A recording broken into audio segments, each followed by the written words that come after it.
पूर्णमिदं पूर्णात् पूर्णमुदच्यते पूर्णस्य पूर्णमादाय पूर्णमेवावशिष्यते।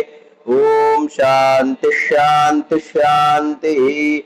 सूर्यः पितामहो व्यासो वसिष्ठो त्रिपराशरः कश्यपो नारदो ज्ञेयो मरीचिर्मनुरंगिरा गौतमो पौलिसश्चैव चपनो यवनो भृगुः शौनकोष्ठादशाश्चैते ज्योतिषशास्त्रप्रवर्तकाः। ओम शांति शांति शांति। तो हम लोग का जो विचार चल रहा है वो किस पर चल रहा है? हस्तरेखा पर। हस्तरेखा में भी हम लोग कहाँ पहुंच गए हैं? अंगुलियों पर विचार चला और हथेली पर विचार चला। तो हस्तरेखा के दो विभाग हुए, एक रेखा और एक लक्षण। तो लक्षण के बारे में हम लोग विवेचन पढ़ रहे हैं और विवेचन में हम लोग पहुंच चुके हैं कहां पर? अंगुलियों के पर्वों पर विचार हो चुका है, पर्वतों पर विचार हो गया, नख पर विचार हो गया है और अंगुलियों के रंग पर भी विचार हो चुका है। बैठ जाइए। तो सारे विचार आपके क्या हो चुके हैं? हो चुके हैं अंगुलियों पर। अब अंगुलियों के बारे में आपको बताए थे कि प्रत्येक अंगुलियों का अलग अलग अंगों के आंतरिक अंगों का संबंध आप जान चुके हैं। जैसे इस अंगुली का संबंध कहां से था? फेफड़े से था। और इस अंगुली का संबंध कहां से था? आंत से था। इस अंगुली का संबंध कहां से था? लीवर से था। ये सब चीजें आप आंतरिक रूप से जान चुके हैं। अगर वह अंगुली शुभ हुई तो आपको उस अंग से संबंधित कोई परेशानी नहीं होगी। अगर यह अंगुली शुभ नहीं हुई तो आपको उस अंग में क्या होगी? रोग इत्यादि होने की संभावना। जैसे ये अंगुली आपकी टेढ़ी है तो क्या होगा? लीवर से संबंधित परेशानी रहेगी। अगर ये अंगुली टेढ़ी हुई, छोटी हुई, कटी हुई, जला हुआ, ठीक है, और दाग धब्बे से युक्त हुई, तब किससे संबंधित परेशानी होगी? आंत से संबंधित परेशानी होगी। क्लियर है?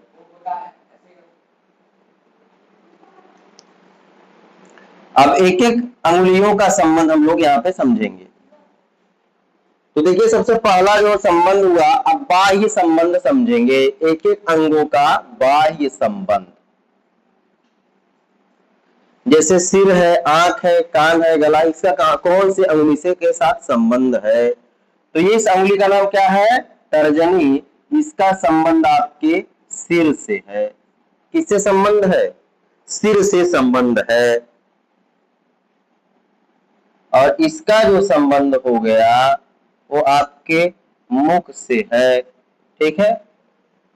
और इसका जो संबंध हुआ उसका संबंध आपके कहां से हो रहा है? उदर से संबंधित हुआ, ठीक। और इसका जो संबंध हुआ वो आपके कटिप प्रदेश के नीचे से संबंध है। कटिप प्रदेश,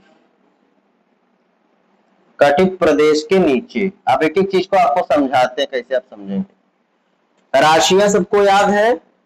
12 राशियां। तो यहां पर 1 2 3 4 5 6 7 8 और 9 10 11 और 12, 12 राशियां हैं आपकी। 12 राशियों का काल पुरुष चक्र में क्या होता है? निवास होता है। काल पुरुष मतलब काल के जो राशियां हैं, काल से संबंधित जो राशियां, उसको समझा जाएगा। ऐसे काल चक्र बनता है और इस तरीके से काल पुरुष राशियां भी होती हैं, ठीक। तो ये देखिए, जो मेष राशि होती है वो क्या होती है? सिर से संबंधित संबंध रखती है। तो यहां से लेकर के, ध्यान देंगे, यहां से लेकर के यहां तक का जो संबंध हुआ, कौन सी राशि हुई? मेष राशि हुई। इससे नीचे जो यहां से यहां का संबंध हुआ, हृदय के ऊपर तक, यहाँ कौन सी राशि है? वृष राशि। तो गले से संबंधित विचार यहां से होगा। गले में क्या आ जाएगा? मुख भी आ जाएगा आपका। आंख, कान, नाक, गला, ये सारी चीजें आने वाली हैं, ठीक है। कान से भी संबंधित यही से विचार होने वाला है।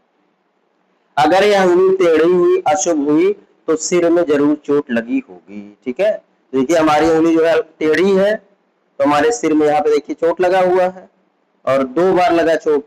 तो जब भी अंगुली टेढ़ी होगी, अशुभ होगी, तो आपको उस संबंधित अंग में क्या होगी? परेशानी या चोट चपेट से संबंधित चिन्ह होगा, ठीक। तो यहां से यहां तक कौन सी राशि हो गई? मेष राशि।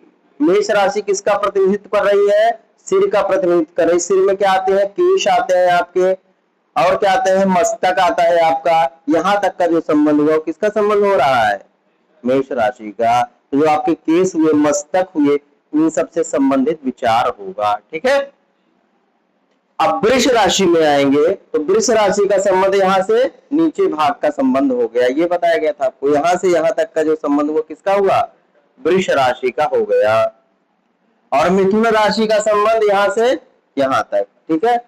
तो अर्थात हृदय के ऊपर, ठुड्डी से नीचे हृदय के ऊपर का जो संबंध है किसका संबंध हुआ? मिथुन राशि का संबंध हुआ। और इधर इसी में भी आ जाएगा कंधा, हाथ, ये भी आ जाएगा। तो कंधे और हाथ का भी संबंध यही से होगा।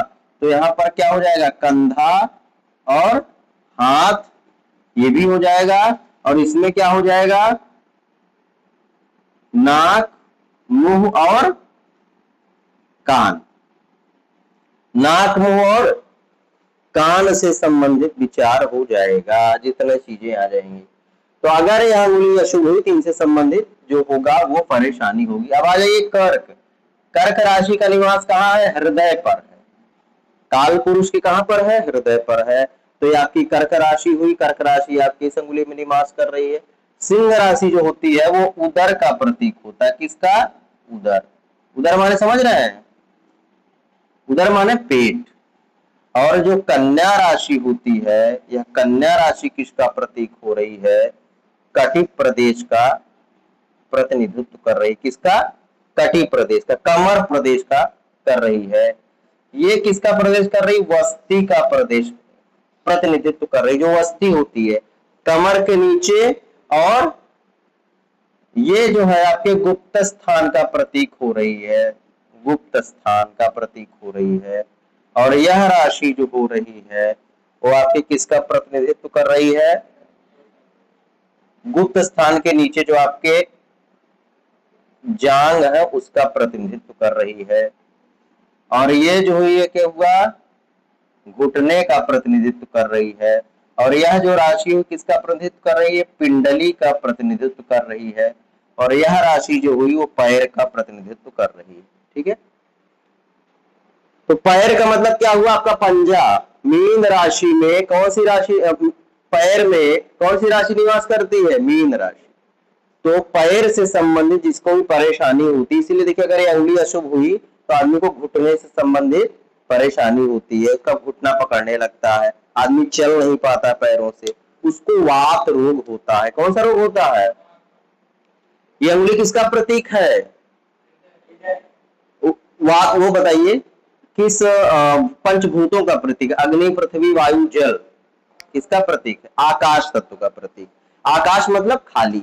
खाली जहां जगह होती वहीं पर क्या होती? हवा रहती है। ठीक है।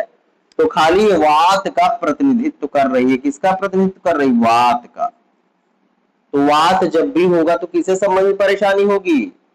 गठिया से संबंधित परेशानी होगी, जोड़ों में संबंधित परेशानी होगी। तो यह अंगुली जो है ये पूरे कमर के नीचे का जो प्रदेश है वहां से संबंध रख रही है।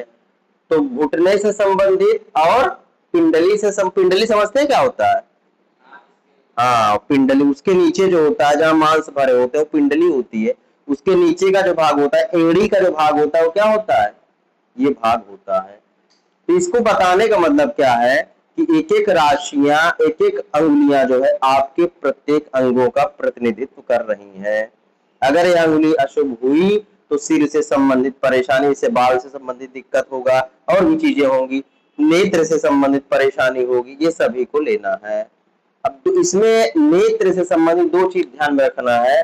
जो दाहिना नेत्र आएगा वो इसमें लिया जाएगा।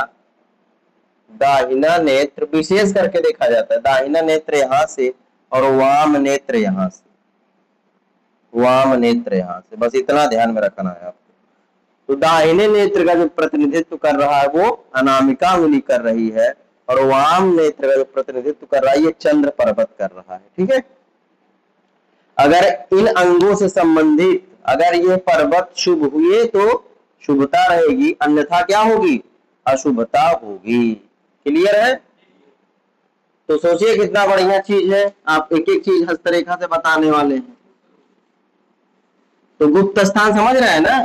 हाँ, वहां पर भी किसी को भाई परेशानी हो रही है तो मतलब गुप्त अंगुली कहाँ आ रही है आपके, ये ना छोटी अंगुली। अगर अभी बताएंगे आपको, यहाँ पर देखिए ये जो छोटी अंगुली होती है, ये कनिष्ठिका अंगुली है, ऐसे जो है 3 पार्ट बने हुए हैं। किसी किसी के यहाँ पे ऐसे छोटी छोटी रेखाएं उठी होती है और ऐसे कटी हुई होती हैं। जब ऐसे कटी हुई होती है तो आदमी को गुप्त रोग से संबंधित परेशानी होती है। क्यों? क्योंकि यहाँ कौन सी राशि निवास कर रही है? धनु राशि निवास कर रही है, और यहाँ पे वृश्चिक राशि धनु राशि है। तो ये गुप्त स्थान का प्रतिनिधित्व अंगुली कर रही है, इसलिए इस संबंधित परेशानी आपको होगी। इसलिए यहाँ संतान रेखा होती है। आप देखते हैं यहाँ पे छोटी छोटी जो रेखाएं होती हैं बुध पर्वत के नीचे, वो संतान रेखाएं होती हैं। ठीक है, वो अभी नहीं बनेगा, विवाह के बाद बनता है। ठीक है, समय को देख करके बताएंगे। रेखाओं का प्रकरण आने दीजिए, कभी संबंध चल रहा था तो हम आपको सोचे बता दिया जाए। तो ये देखिए, ये इस तरीके से आपके क्या हो गए भैया, राशियां हो गई और ये हो गए आपके नक्षत्र।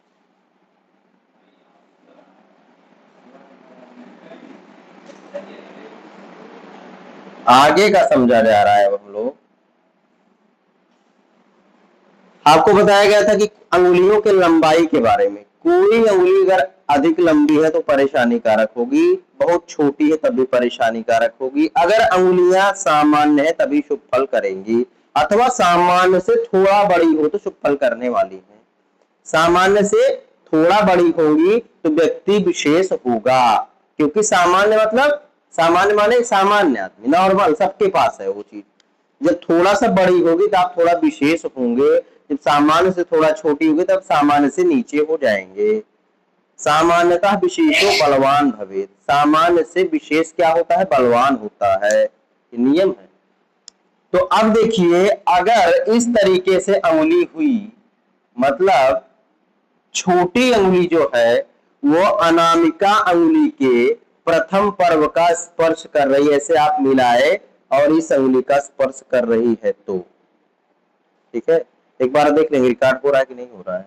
बंद हो गया है, नहीं हो रहा है, ठीक। तो इस अंगुली का क्या होगा? अगर यह अंगुली इसका स्पर्श कर रही है तो प्रथम पर्व का, तो क्या होगा? व्यक्ति विशेष होगा। क्या होगा? व्यक्ति विशेष का मतलब विशिष्ट आदमी होगा। उसके अंदर एक अलग क्वालिटी होगी। क्या होगी? सबसे पहला वो शास्त्रज्ञ होगा। क्या होगा? शास्त्रज्ञ होगा, धनवान होगा और सिद्ध पुरुष होगा और शतायु होगा। क्या होगा? शतायु होगा। है? नहीं, सीधा रखिए, ऐसे सीधा रखिए। हाँ, नहीं सट रही है, ठीक है। तो छोटे नीचे है, ठीक है। किसी किसी में देखा जाता है, हम आप ऐसे सामान्य आदमी नहीं होंगे, ठीक है। थोड़ा विशेष लोग होते हैं। हाँ, ऊपर वाली से टच होना चाहिए, प्रथम अंगुली से टच होना। देखिए किससे संबंध दिखा रहा है? पहले वाले से। हाँ, पर इस पहले वाली का स्पर्श करना चाहिए। मतलब ये मान लीजिए आपकी कौन सी उंगली है? अनामिका है, और ये कौन सी उंगली है आपकी? कनिष्ठा है। देखिए ये अगर यहां तक भी स्पर्श कर रही तब अच्छा है, ठीक। तो स्पर्श ऐसा करके नहीं मिलाएंगे, ठीक है। ऐसा ही रखना, नहीं ऐसा करके मिला देंगे। हाँ, नहीं पहुंच रही है, पहुंचना चाहिए ऊपर। वो क्या हो रहा है? इसके नीचे ही रह रही है, यहाँ पे इस पर्व के नीचे आ रही। पर्व के ऊपर स्पर्श करना चाहिए। क्या करना चाहिए? पर्व के ऊपर स्पर्श करेगी तो विशेष फल होगा। अगर ऐसा कर रही है तो अंगुली क्या हो गया? आप शास्त्रज्ञ होगे। शास्त्रम जानन्ति शास्त्रज्ञ, जो शास्त्र को जानता है, अर्थात शास्त्र के रहस्य को समझेगा। वो पढ़ करके केवल रट्टू नहीं बनना है, वो शास्त्र के रहस्य को समझेगा।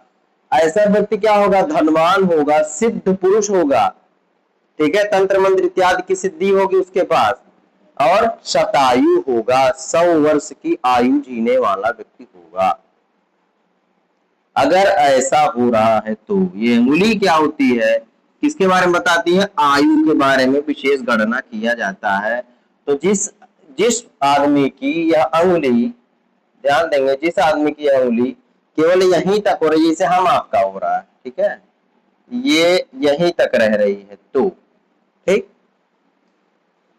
जिस आदमी की उंगली यहीं तक केवल रह रही है वो आदमी क्या होता है, सामान्य होता है, सबकी यहीं पे रह रही है, ठीक है।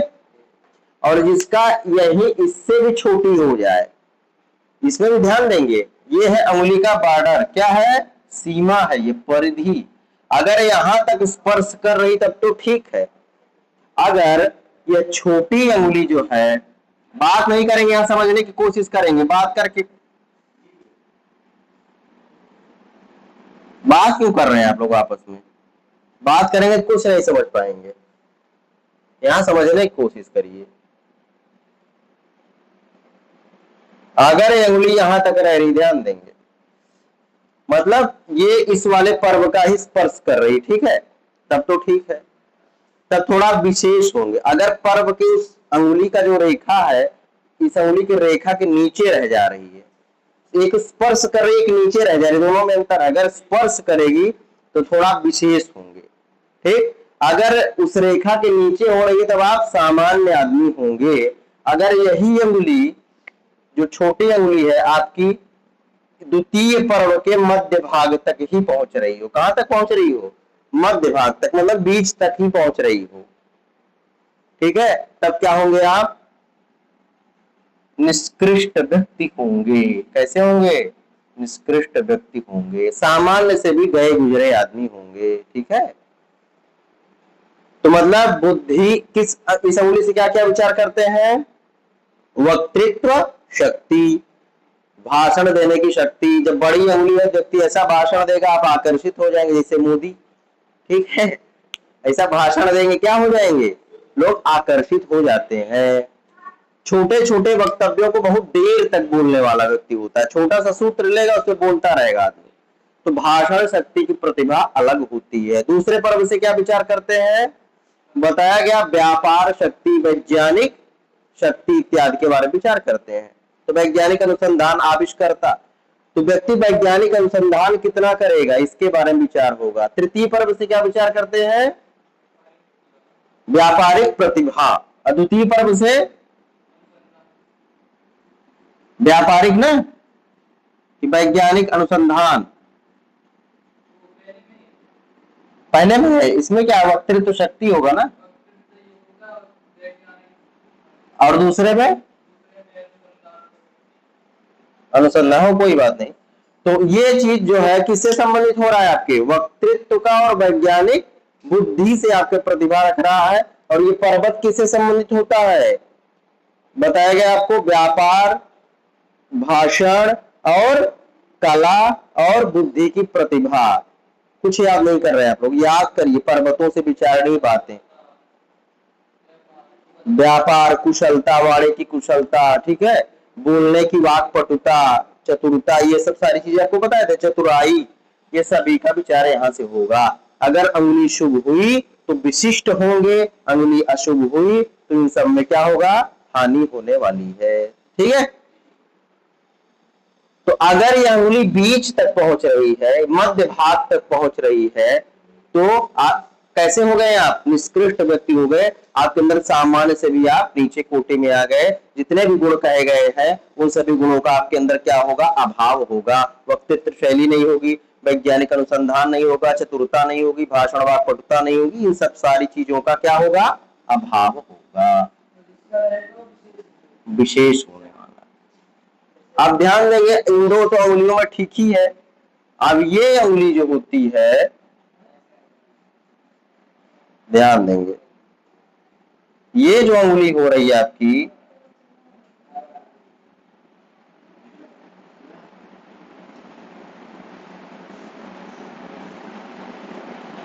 अगर यही तर्जनी और अनामिका दोनों की लंबाई सेम हो जा रही है, ऐसे करने पर तर्जनी की और अनामिका की लंबाई सेम हो जा रही है, तब क्या फल होगा, समझिएगा। आपको बताया गया ये सफलता है आपकी, और ये क्या है आपकी, आध्यात्मिक है, अध्यात्म है। तो अगर रवि अंगुली और गुरु की अंगुली दोनों की लंबाई सेम हो रही है, दोनों अंगुलियां अगर शुभ है, देखने में लंबी है, ठीक है, और बहुत ज्यादा मांस युक्त नहीं है, टेढ़ी नहीं है, कोई दाग धब्बे से युक्त नहीं है, तो ऐसा व्यक्ति का होगा, राजनैतिक क्षेत्र में सफल होता है, विशिष्ट धनवान होता है। आपकी क्या होगी, आपकी छोटी होगी, ठीक है। तो आदमी को देख के बता दिया जाएगा कि बड़ी होगी छोटी होगी, केवल आप सामान्य देखते जाएंगे। तो विशेष करके देखा गया है कि सामान्य आदमी में अंगुली छोटी होती है। क्या होती है, छोटी होती है। जैसे हम और आप हैं, अंगुलियां क्या होती है, छोटी होती है। और जो विशेष आदमी होता है उसकी अंगुली ये बड़ी होती है, क्या होती है, बड़ी होती है। इसका बड़ी होना विशिष्ट फल देने वाला है। ऐसे करके नहीं देखना है, ऐसे करके देखेंगे तो बड़ी हो जाएगी, ऐसे करिए, ऐसे, हाँ, छोटी। वो अध्यात्म का मतलब आप नहीं समझ रहे। अध्यात्म का मतलब यहाँ 5-6 चीजों से लिया गया है। पहले इस अंगुली से विचारणीय बातें लीजिए, फिर इस पर्वत से विचारणीय बातें लीजिए, उन सभी में आप उन्नति करेंगे। अध्यात्म तो विशेष रहेगा ही रहेगा। व्यक्ति आध्यात्मिक, जैसे कुछ आदमी होते हैं, अभी यही अंगुली बहुत बड़ी हो गई तब व्यक्ति फंसाने वाला हो जाएगा। आप कहीं जा रहे हैं, कोई आदमी कुछ कहा, फंसा लिया आपको बात में अपनी। तो अगर अधिक अंगुली बड़ी हुई तो आपको फंसाने वाला आदमी हो जाएगा। सामान्य से थोड़ा बड़ी होना चाहिए। आपको क्या बताया है, परिमाण से थोड़ा ही बड़ी का फल मिलता है जीवन में। या तो आप बहुत ज्यादा चले गए तो क्या हो गए, बेकार हो गए। सामान्य से थोड़ा सा आगे बढ़िए तभी अच्छा है। तो कोई भी अंगुली सामान्य से यदि थोड़ा बड़ी हुई तभी शुभ फल करने वाली है, वो अधिक बड़ी होगी तो वो शुभ फल नहीं करेगी। ऐसे रेखाओं का भी बताएंगे आपको, ये सब नियम है, नियम आप ध्यान में रखेंगे तो जो सामुद्रिक शास्त्र के नियम है उससे आप कभी धोखा नहीं खाएंगे। तो ये आपको यहाँ से अध्यात्म का विचार है। यहाँ से क्या है भाई, द्वितीय से महत्वाकांक्षा, और तृतीय से शिक्षा के प्रति अथवा कला के प्रति ललक। मतलब आप किसी चीज को सीखना चाहते तो कितनी शक्ति के प्रति कितना आपका लगाव है। फिर इस पर्वत से विचारणीय बातें, अगर यह अंगुली बड़ी हुई तो सब में क्या होगा, वृद्धि हो जाएगी, और कम हुई तो इससे कम हो रही है तो क्या होगा, सामान्य प्रतिभा होगी, सामान्य महत्वाकांक्षी होंगे, सामान्य शैक्षिक के प्रति क्या होगा, लगन होगा। बराबर है, आप देखिए विशेष है, ठीक। तो आप देखिए कहने का तात्पर्य है किसका, विशेष। अगर ये बड़ी हुई, अगर ये सामान्य, दोनों सामान्य हो जा रही है, ये तो क्या होगा, दोनों में बैलेंस मिलकर के चलने वाला है, ठीक है। अगर ये बड़ी हुई तो जितने चीजों में सफलता होगी, राजनैतिक क्षेत्र में सफलता और जनता का रुझाव आप पर ज्यादा होगा, ये सारी चीजें इससे होने वाली। तो मतलब अगर ये दोनों बराबर हो रहे हैं तो दोनों का सामंजस्य आपके जीवन में बन के रहेगा, ठीक है। कोई नेता पर नेता आप पकड़ सकते हैं, ठीक है, आगे पीछे रहेंगे आपके। तो ये सब चीजें आप करने वाले। कई लोग ऐसे, कई ब्राह्मण हमने देखा है, नेताजी क्या बैठे रहते दिन रात, वही रहते हैं, एक तख्ता डला हुआ है वही बैठे हुए हैं, दिन भर वही रहते हैं वो लोग। शाम को अपने घर जाते हैं, कोई बात होती तो वही बैठे रहते, भैया भैया भैया करते रहते हैं। कई लोगों के घर हम देखे हैं, पंडित लोग बैठे रहते हैं। तो बीएचयू के प्रोफेसर है, उनके हम गए थे पत्रिका खरीदने, तो उनके यहाँ एक बहुत बड़े नेता कोई आया, तो हमसे बोले बाबू कल देंगे पत्रिका, आज नहीं देंगे। तो देखे 8-10 गाड़ी आई और आदमी उतरा, उसके साथ पंडित जी ही लेके आए थे। तो मतलब ये कैसे होता है, वो लोग में ऐसा होगा, योग क्या होगा, दोनों उंगलियां सेम रहती हैं, सेम रहेंगे, क्या करेंगे आप, हाँ, नेता पर नेता से परिचित हो, उसी क्षेत्र से आप कमाएंगे, ठीक है। तो ये बड़ी होगी तो क्या होंगे, लोग आपके पीछे होंगे, आप लोगों के पीछे नहीं होंगे। अगर ये छोटी हुई तो क्या होगा, सब में सामान्य फल करने वाली है, सब में क्या होगा, सामान्य फल। देखिए जैसे ये अंगुली और ये अंगुली, ये अंगुली और ये अंगुली बहुत बड़ी हो गई, थोड़ा ही बड़ी हो गई। तो देखिए ये अंगुली क्या हुई, थोड़ा बड़ी हो गई और ये थोड़ा उससे छोटी। ज्यादा छोटी होगी तो दिक्कत होगा। अब आप इंच रखिए, इंच वाली क्या पटरी स्केल रखिए, उससे आप नापिए फटाफट और क्या करिए इस तरीके से चिन्ह लगाइए दोनों में, एक यहाँ पे ऐसे चिन्ह लगाना है कि यहाँ पे चिन्ह लगाना है, दोनों को देख लेना है कि कहाँ कहाँ जा रहा है। इसीलिए आपको बोले साफ कागज और एक पेंसिल और ये रखना है आपको। हाथ देखने का मतलब पूरा ज्यामिति है आपकी, ठीक है। कोई ऐसा नहीं कि आप हाथ दिखा दी बता दी पंडित जी बहुत अच्छी भाग्य रेखा है, बता रहे हैं, आ रहे उस पर भी आ रहे हैं, उस पर भी मध्यमा पर भी आ रहे हैं। तो मध्यमा पर चर्चा चल नहीं रही, देखिए अंगुलियों को ले रहे हैं। तो आपको ये ध्यान में रखना है कि अगर कोई भी कई कई हाथ हमने देखा है कि उसमें रेखा ही नहीं है, तो उसमें क्या फल, यही सब फल होता है। तो मतलब कि लिखा हुआ है कि जिसके रेखाओं का जो फल होता है वो हमेशा हाथों से मिलता है। कई लोगों के हाथ में देखा गया बहुत अच्छी रेखा, बेचारे कुछ नहीं कर रहे, कहते महाराज हमारी भाग्य रेखा, लेकिन वो कुछ कर ही नहीं रहे। तो रेखा वही फल करेगी, जैसे कोई आदमी की प्रतिभा वही देखी जाएगी एग्जाम हॉल में ना, प्रतिभा वही का निरीक्षण होगा। तो ये है आपका एग्जाम, इसमें आप क्या करेंगे, जैसी रेखा होगी वैसा फल आपको मिलने वाला उस हाथ में। तो हाथ क्या है आपका बताए थे, नींव है, तो इसलिए इसको क्या कहा जाता है, नींव कहा जाता है। तो आप इसको ध्यान रखिएगा। अब आगे हम लोग पढ़ते हैं, इसका विवेचन हो गया। अगर अंगुली छोटी हुई तो क्या होगा, अगर अत्यधिक छोटी हुई तो अशुभ फल, सामान्य छोटी रह रही है, थोड़ा ही छोटी हो रही है, मतलब ज्यादा से ज्यादा 2-3 जो है छोटी हो रही है, जो उसके अंदर क्या होते हैं पैमाना होते हैं, उससे तब बढ़िया फल होगा। और ज्यादा छोटी हो गई तो दिक्कत है। अब देखिए, अब इसके और इसके बीच में हमको सामंजस्य करना है, क्योंकि सबके हाथ में क्या होती है, मध्यमा सबसे बड़ी होती है, ठीक है, मध्यमा सबसे बड़ी होती है और ये क्या होती है उससे छोटी होती है, इससे छोटी ये होती है, इससे छोटी ये होती है, सामान्य नियम होता है, ठीक है। तो अगर मध्यमा और ये दोनों एक साइज की हो जा रही है, दोनों की लंबाई सेम हो रही है, तो ऐसा व्यक्ति क्या होगा, बहुत ही घमंडी होगा, कोई भी कार्य को मानने वाला नहीं होगा, ठीक है, और नास्तिकता भरे वचन कहने वाला है, वो जो कहेगा वही मानेगा। उतार्किक व्यक्ति होता है, क्या होता है, उतार्किक होता है और नास्तिक होगा ऐसा व्यक्ति। और निर्धन भी देखा जाता है, निर्धन भी देखा जाता है, व्यसन भी बहुत करने वाला होगा, कितना भी धन होगा सब नष्ट कर देगा, क्योंकि सूर्य और शनि एक साथ में नहीं होना चाहिए। देखिए सब लोग आगे बढ़ा जाए। अब इसके बारे में, तो इसके बारे में इसका बता चुके हैं ना, अभी नहीं बताया इसका। निर्धन, दरिद्र और व्यसन। व्यसन का मतलब 8 प्रकार के व्यसन होते हैं, ठीक है, परदार सेवा पर भोग जीवी, ठीक है, बैठ जाएंगे चाय के टपरी पर, बैठे रहेंगे आराम से, दिन पार हो रहा है, समय जा रहा है, कोई मतलब नहीं। तो ये सब क्या है, व्यसन है एक तरीके का, किसी चीज के आप आदी बन जाए वही ये व्यसन। दिन भर फोन ही चला रहे हो भी एक व्यसन ही है, ठीक। तो ये आपको ध्यान रखना। अगर ये अंगुली सेम हुई तो ये फल हुआ। अगर यह अंगुली इससे बड़ी हो गई, क्या हो गई, इससे बड़ी हो गई, तो क्या होगा, शुभ फल करने वाली हो जाएगी। क्या करने वाली हो, मध्यमा से बड़ी हो गई तो शुभ फल करने वाली हो जाएगी। मध्यमा से अधिक बड़ी नहीं होना चाहिए, कोई भी बता चुके सेम, मध्यमा से थोड़ा ही बड़ी होना चाहिए। अधिक बड़ी हो जाएगी तो परेशानी कारक हो जाएगी। थोड़ा ही बड़ी हो तो व्यक्ति सफल होता है, और क्या होगा,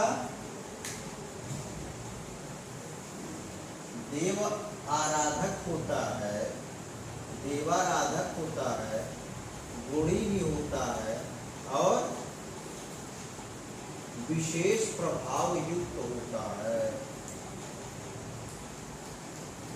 विशेष प्रभाव युक्त होता है, जनता जनार्दन का प्यारा होता है, जनता जनार्दन का प्यारा, ठीक है। तो प्रत्येक क्षेत्र में सफलता देने वाली है अगर ये उंगली थोड़ा बड़ी हुई मध्यमा से तो, और जनता जनार्दन का प्यारा होगा। अब मध्यमा को समझेंगे, इसमें सब हम लोग का है। तो मध्यमा यदि बड़ी हुई सभी अंगुलियों में तो उसका क्या फल होगा? तो सबसे पहला जो विचार है उसको हम लोग देख लेंगे। सबसे पहले से क्या विचार करते हैं? सतर्कता। व्यक्ति क्या होगा? सतर्क रहने वाला होगा। कोई भी चीज अगर उसके साथ हो रही तो व्यक्ति सतर्क रहेगा पहले से। कृषि से संबंधित व्यक्ति होगा, वो क्या होगा? कृषि से आया हुआ आदमी होगा, उसका संबंध कृषि से रहता होगा, मशीनरी के कार्य को करने वाला होगा। और नीचे वाले पंक्ति से क्या विचार करते हैं? कंजूस के पड़ता मितव्ययता के प्रति होगा। तो सभी लोग के अंदर ये चीज होती है, ठीक है। तो ये सारी चीजें ध्यान में रखना है। तो सामान्यतया अगर मध्यमा बड़ी है तो व्यक्ति क्या होता है? सामान्य होता है। मध्यमा बड़ी हुई तो क्या होगा? सामान्य व्यक्ति होगा। अब आगे का हम लोग समझेंगे। व्यक्ति की अंगुलियों का पक्ष हम लोग समझेंगे। क्या समझेंगे? पक्ष।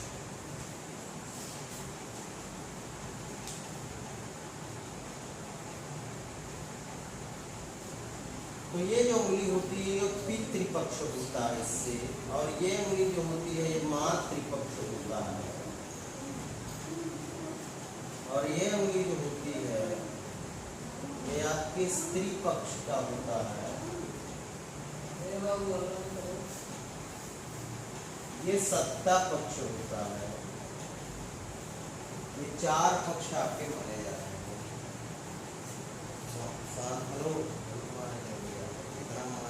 सही हो। ये क्या होता है? ये संतान पक्ष होता है। ये संतान। तो आपके पांचों उंगलियां पांचों पक्ष को बता रही हैं। जो पक्ष नहीं बताया जाएगा इसको आप इसी के अंतर्भूत कर लेंगे, ठीक है। जैसे कई चीजें आपको जो हम नहीं बताते उसको उसी के अंतर्भूत समझिएगा, ठीक है। तो तर्जनी उंगली जो होती है वो पितृपक्ष से संबंध रखती है। पितृपक्ष माने पिता से संबंधित जो पक्ष, आपके दादा हो गए, आपके बाबा हो गए, आपके चाचा वगैरह का जो संबंध किस अंगुली से होगा? इस अंगुली से होगा। अगर यह अंगुली आपकी अशुभ हुई, टेढ़ी हुई तो आपके पितृपक्ष से संबंधित परेशानी होगी। पिता से उदासीनता हो सकती, हो सकता पिता से ना बनती हो, आपकी नॉर्मल रहते हो, ठीक। बहुत ज्यादा बात पे गुस्सा हो, पिता का प्रेम आपको ना मिला हो, ये भी हो सकता है, ठीक। तो ये पितृपक्ष से संबंध हो गया, माने उसके जो जमीन जायदाद उससे भी संबंधित बात विवाद चलते रहेंगे आपस में, ठीक है। उसमें भी क्या होगा? थोड़ी बहुत कंजूसी वगैरह होती रहेगी। ये सब चीज़ों को लेकर के पिता से संबंधित, पिता का स्वास्थ्य वगैरह भी इसी से देखा जाएगा, पिता की सफलता भी इसी से देखिए, पिता कितने कामयाब हैं। जितने पिता कामयाब होंगे, संस्कृत वालों को पिता कौन से कामयाब रहेंगे? संस्कृत नहीं पढ़ाएंगे, ठीक। तो अंगुली ये जरूर कुछ न कुछ अशुभता लिए रहेगी, तो पितृपक्ष आपका अच्छा नहीं होगा, और पितृपक्ष अच्छा नहीं हुआ तो आप संस्कृत नहीं पढ़ते। पितृपक्ष अच्छा नहीं होने से आप इस विद्या को पढ़ रहे हैं, बहुत अच्छी बात है, ठीक है। बहुत अच्छे पिता होंगे तो क्या बनाएंगे? डॉक्टर, इंजीनियर बनाएंगे। तो ये भी क्या इंजीनियरिंग ही है एक तरीके का, जो आप पढ़ रहे हैं इंजीनियर ही है। आप मनोविज्ञान पढ़ रहे हैं, साइकोलॉजी है ये सब जो आप पढ़ रहे हैं। तो पितृपक्ष हो गया, यहाँ से देखा जाएगा पिता के बाद विचार, पिता से कैसे संबंध होंगे, पिता के पास जमीन जायदाद की क्या कंडीशन होगी, घर की स्थिति कैसी होगी आपकी, ये भी बताएगा, ठीक। मातृकांक्षा के बारे में बताएगा, ये सारी चीजें इससे देखना है। इस अंगुली से क्या देखेंगे? माता का पक्ष देखेंगे, नानी का, ननिहाल का, ठीक है, मौसी का, मामी का, सबका यहाँ से विचार करेंगे, ठीक है। और यहाँ से आपकी बुआ का, दादा का, चाचा का, ठीक है, और पूरे पिता के खानदान का, इधर से माता के खानदान। अब यहाँ से सत्ता पक्ष, कितना प्रभाव चल रहा है आपका क्षेत्र में, चुनाव ना लड़ेंगे कि नहीं लड़ेंगे, प्रधान जी से कैसा बनता है, ठीक है, कानून में कैसी स्थिति है, ये सारी चीजें, समाज में प्रतिष्ठा व्यवहार कैसा, लोग नाम से जानते हैं कि नहीं जानते हैं, ये सारी चीजें आपको यहाँ से विचार किया जाएगा। ये हुआ स्त्री पक्ष, पत्नी से प्रेम कितना चल रहा है, पत्नी आपसे कैसी रह रही है, कड़ू रह रही है कि नॉर्मल व्यवहार कर रही है, ये सारी चीजें यहाँ से पता चलेगी। विवाह में धन कितना मिलेगा, इन सब सारी चीज़ों का विचार मध्यमा अंगुली से होगा, मतलब स्त्री पक्ष का विचार किया जाएगा। और इस पक्ष से क्या होगा, संतान पक्ष का विचार किया जाएगा। संतान कैसी होगी, किस लायक होगी, ज़्यादा स्त्री होगी, ज़्यादा कन्या होगी कि पुरुष होंगे, ज़्यादा लड़के होंगे, ज़्यादा लड़कियां होंगी, ये सारे विचार यहाँ पे चलने वाले हैं। ठीक है, इस तरीके से सारे विचार आपके हो जाएंगे। क्लियर है? बहन का पक्ष, भाई का पक्ष, ये सब बताएंगे कि रेखाएं अलग होती हैं। ठीक है, हाँ रेखा है उसे दिखाएंगे। ठीक है, तो इसमें आप माता और पिता का पक्ष और अपना सत्ता पक्ष और संतान पक्ष।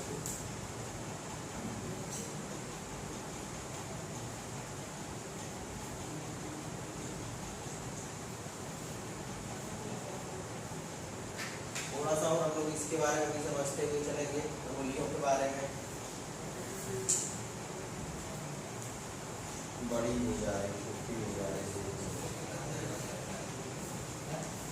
अब अंगुलियों का कुछ ऐसा विचार है, उसको थोड़ा समझिए।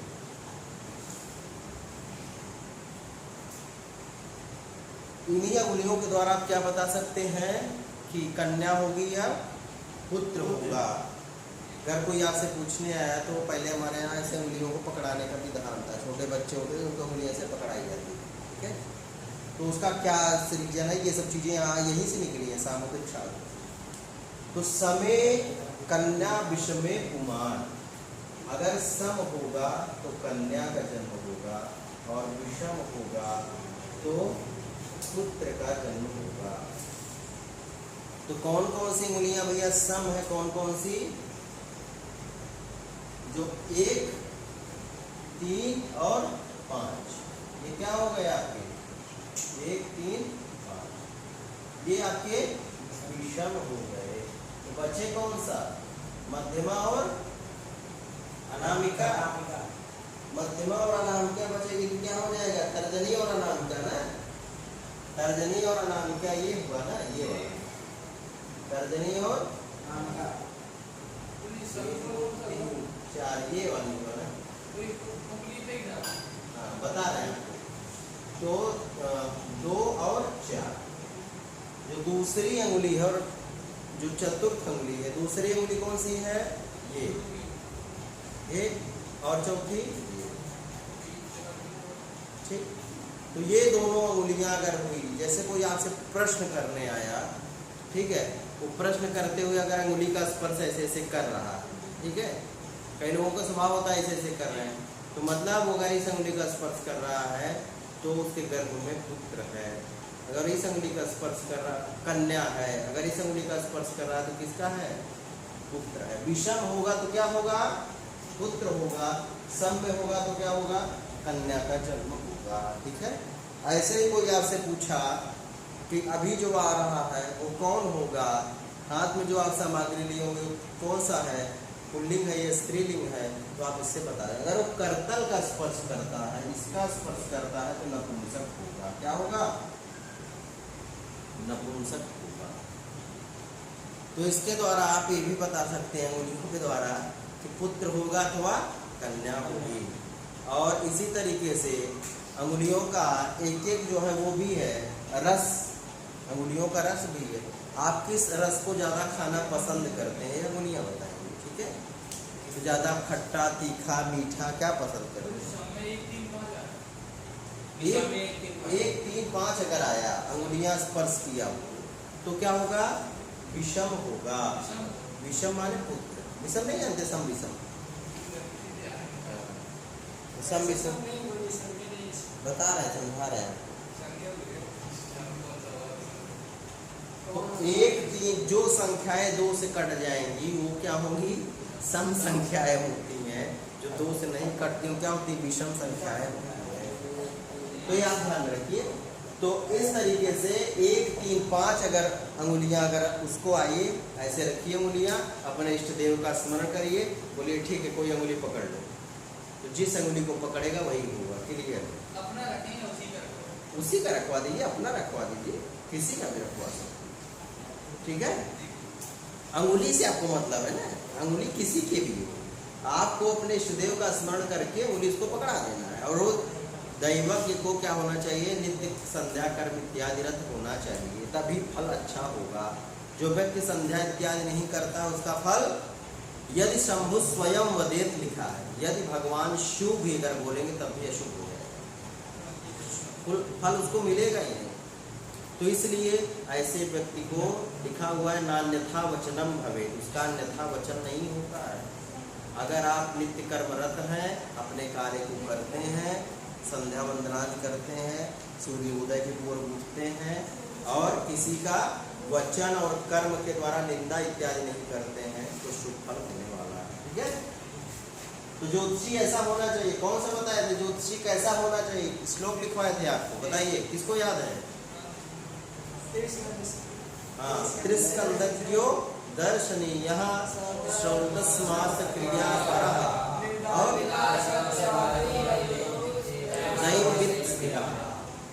निर्दाम्बिका सत्यवादी दैवज्ञ दैव विस्थिरः। तो इस तरीके से दैवज्ञ होना चाहिए। अगर ऐसा दैवज्ञ है तब शुभ फल होने वाला है, अन्यथा अशुभ फल करेगा। यदि शंभु स्वयं वदेत, भगवान शिव भी अगर बोलेंगे उसकी वाणी मिथ्या हो जाएगी। ठीक है, ऐसे ज्योतिष नहीं बदनाम हो रहा है, ज्योतिष शुरू से सही था, सही रहेगा। और लिखा हुआ है जैसे को अग्नि कोई पकड़ा तो 2 3 और 5 आ रहा है। 2 3 5 कैसे आएगा? एक उंगली पकड़वाना है, एक उंगली पकड़वाना है तो उसमें क्या है? 1 और 3 और 5 उंगलियों पकड़ लिया, चाहे 1 पकड़ा हो, चाहे 3 पकड़ा हो, चाहे 5वीं उंगली पकड़ा हो, तो कौन सा होगा? पुत्र होगा। अगर दूसरी और चौथी उंगली को पकड़ लिया तो क्या होगा? कन्या हो।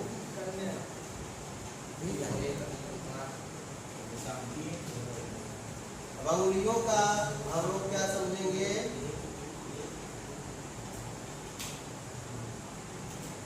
अंगुलियों का रंग लिखवा ही चुके हैं आपको। अंगुलियों का रस समझ लिया जाएगा। हम लोग अंगुलियों का रस क्या क्या है? अंगूठे का जो रस है वो मधुर रस है। कौन सा रस है? मधुर रस है। और जो तर्जनी का जो है वो कटु है। कटु माने कड़वा, कटु माने होता है कड़वा रस। और जो इसका रंग है वो तिक्त है, तिक्त। और इसका क्या है? कषाय, कषाय रस है।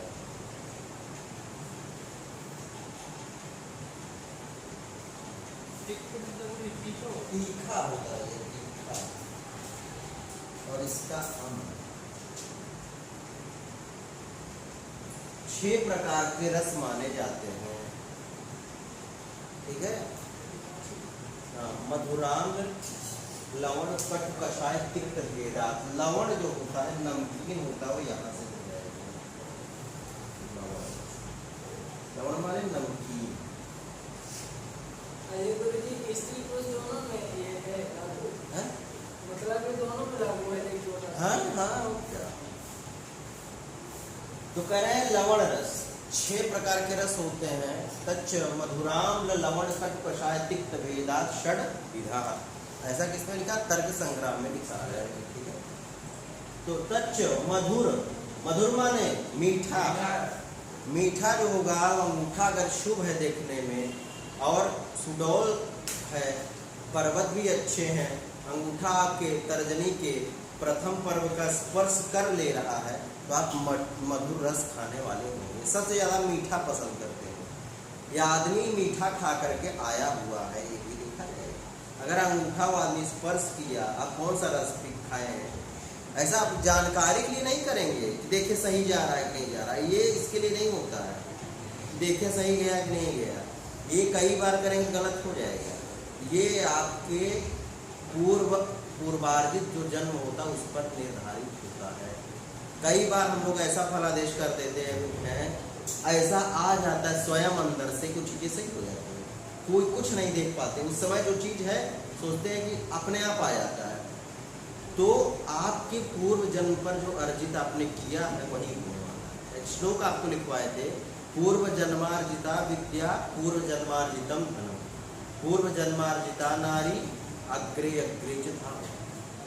तो पूर्व जन्म में जो आपने अर्जित विद्या की है वही आप कर पाएंगे। अब पूर्व जन्मार्जितम धनम, जितना आपने पूर्व जन्म में धन अर्जित किया उतना आपको धन मिलने वाला है। और जो स्त्री आपने पूर्व जन्म में प्राप्त की हुई है उस तरीके से जो आपने पुण्य प्रताप किया होगा वही स्त्री आपको मिलेगी। अग्रे अग्रे चथावती, ये सब आगे आगे चलती हैं, आपको कुछ करना नहीं है, वो आगे आगे चलेगा। कई लोग गए बेचारे कई जगह अनुष्ठान वगैरह में पैसा ही नहीं मिला, ऐसा होता है। मतलब पैसा आपको जहाँ नहीं मिलना कुछ भी कर लीजिए नहीं मिलेगा। कुछ है ना नियति, कुछ है भगवान, कुछ है कुछ आपके कर्म, उसको तो आपको मानना पड़ेगा। तो ये हुआ आपके रसों के बारे में। तो ये आपको उस समय देखना है जिस समय आप बैठ जाइए अपने आसन पर, अपने गद्दी पर आसन पर कुछ ऐसा बनाइए जब आपको कुछ देखना हो। उसमें वचन सिद्धि यंत्र रखिए। कई लोगों को हमने देखा और रखे हुए हैं, उस जगह को सिद्ध कर लेते हैं पहले बैठ करके, तो वहीं बैठ के देखते हैं, अन्यत्र नहीं देखते हैं। ऐसे चलते हुए नहीं देखना है कहीं भी। सभा प्रश्नो न वक्तव्य, सभा में कोई प्रश्न कर दे तो वहाँ नहीं बताना है, अपना एक निश्चित समय रखिए वहीं बताइए, ठीक है। कोई नहाता हुआ प्रश्न कर ले वहाँ पर भी नहीं बताना है, लिखवा देंगे, आने दीजिए, सब समय आ रहा है तब लिख पाएंगे। उसमें कर्तव्य में आपको लिखवाएंगे, कब कब नहीं करना चाहिए वहाँ पे आपको बताएंगे, ठीक। तो मधुर अम्ल, जो अम्ल है, कषाय है, तिक्त है और कटु है, ये सारे रस हैं। अगर ये उंगली आपकी शुभ हुई तो कड़वा आप ज़्यादा पसंद करते हैं खाना, और ये हुई तो कषाय, कषाय समझते हैं, कषाय समझते हैं। आंवला, आंवला कैसा होता है? खट्टा होता है, कसैला होता है। सिरका कैसा होता है? सिरका, सिरका खाए हैं? अच्छा लगता है? चलिए भाई बहुत बढ़िया। तो नमकीन खाए हैं ना? तो ये सारी चीजें आपको ध्यान में रखना है। तो कौन सा आदमी तीखा खाता है वो इसमें आएगा। मध्यमा अंगुली अगर सही हुई तो आदमी तीखा खूब खाएगा, रोज तीखा खाएगा। ये हुआ तो ये खाएगा, खट्टा ये वाला खाएगा, ठीक है। तो महिलाएं खट्टा ज़्यादा खाती हैं और पुरुष मीठा ज़्यादा खाता है, ठीक है। तो इसके विपरीत फल होता है। मनुष्य को मीठा नहीं खाना चाहिए और महिलाओं को अत्यधिक खट्टा नहीं खाना चाहिए, उल्टा गुण होता है। आप पुरुष खट्टा नहीं खाएगा, पुरुष को खट्टा अधिक नहीं खाना चाहिए और महिलाओं को अधिक क्या नहीं खाना चाहिए, मीठा नहीं। ये आयुर्वेद का सिद्धांत है। आयुर्वेद और ज्योतिष दोनों आना चाहिए, ठीक है। तो ज्योतिष भी इसके बाद आयुर्वेद पढ़िए, ठीक, तब करेंगे ना अच्छे विद्वान। दोनों क्या है, भाई है, आयुर्वेद और ज्योतिष, बिना काम होने वाला नहीं है। जो रोग हुआ तो कैसे उपचार करेंगे, आयुर्वेद से करेंगे। तो ये अंगुलियों में क्या हो गया, आपके रस का विवेचन हो गया। तो इस अंगुली में कौन सा रस है, कटु, और इस अंगुली में कषाय, और इसमें कौन सा है, तिक्त, बहुत बढ़िया, इसमें तिक्त है और इसमें कटु है, और इसमें क्या है, कषाय, और इसमें क्या है, इसमें, और लवण रस कहाँ है, तो इसी में लवण रस भी ले लिया जाएगा। किसमें, अम्ल वाले में लवण रस को भी ले लिया जाता है। जो छोटी अंगुली है ना, इसी में लवण रस भी ले लिया जाएगा। अंगुलियों का विवेचन चला दो, उसी में 6 रस आपके विचलित हो गए। अब इसके बाद में कुछ ऐसे हैं जो आपके अलग अलग उससे संबंध रख रहे हैं, ज्ञानेंद्रियों से संबंध रख रहे हैं। किससे संबंध रखते हैं, ज्ञानेंद्रियों। कितनी ज्ञानेंद्रियां हैं, 5 ज्ञानेंद्रियां और 5 कर्मेंद्रियां। तो ज्ञानेंद्रिय कौन कौन सी हैं और कर्मेंद्रिय कौन कौन सी हैं। ज्ञानेंद्रिय, ज्ञानेंद्रिय और इधर कर्मेंद्रिय। वाक्, पाणि,